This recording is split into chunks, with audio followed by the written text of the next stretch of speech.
作为下半年智能手机中最受关注的机型， iPhone 13系列将会在9月份正式和我们见面。关于新 iPhone 的爆料也远超其他机型，无论是从产业链还是组装厂，新 iPhone 的消息一般都会在发布之前被曝光出来。临近发布日期， iPhone 13的量产准备也即将开始，新机的信息也基本确定了下来。今年的 iPhone 13有亮点，同时也有遗憾。三大亮点：相机、屏幕和性能。相机系统升级是每一代 iPhone 最重要的提升部分，今年的 iPhone 也不例外。据称，今年的 iPhone 13全系列都会升级到大尺寸的相机模组，其中 iPhone 13和 iPhone 13 mini 依然是用双摄组合。不过由于相机传感器的尺寸增大，配列组合可能会变为对称式，这样可以容纳2枚镜头。而 iPhone 13 Pro 系列依旧是主摄、广角和长焦3摄组合，整体后置相机尺寸也增大了许多。其次是 iPhone 13的最大看点，屏幕。iPhone 的屏幕一直是智能手机顶尖的存在，无论是显示效果还是色域覆盖。不过缺失的高刷新屏幕一直是 iPhone 最大的遗憾。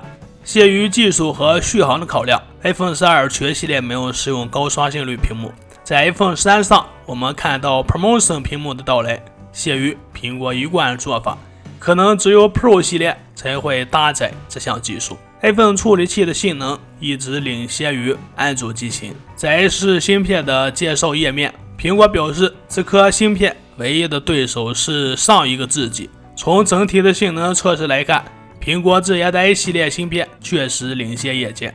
在 iPhone 13系列上，我们看到使用第2代5纳米制程工艺的 S5 芯片，没有意外的话，这颗芯片同样会成为智能手机中最强大的芯片，没有之一。2大遗憾：设计和快充。新 iPhone 的外观设计已经被曝光出来，今年的 iPhone 13系列将依旧使用刘海设计。自从 iPhone X 推出以来， iPhone 上方放置的 Face ID 组件的刘海区域就一直没有改变。在安卓行业已经进入了倒挖孔时代的当下， iPhone 的屏占比落后很多。iPhone 13系列将会在刘海区域进行重新设计，听筒部分将被移到了上方，最终刘海区域的面积减小很多。最后的遗憾就是充电速度， iPhone 对于快充一向很保守，安卓旗舰机型普遍配置60瓦以上的快充，顶配旗舰甚至已经配备了100瓦以上的快充电，完全充满电的时间也降到了15分钟以内。反观 iPhone， 目前 iPhone 12系列只支持20瓦左右的快充电，完全充满电要1个多小时。但从充电体验上来讲， iPhone 已经落后了安卓很多。遗憾的是， iPhone 13的有线快充依然和上代相同，只在无线充电部分略微提高功率。好了，以上就今天的全部内容，欢迎关注、点赞和留互动，下期内容我们再见。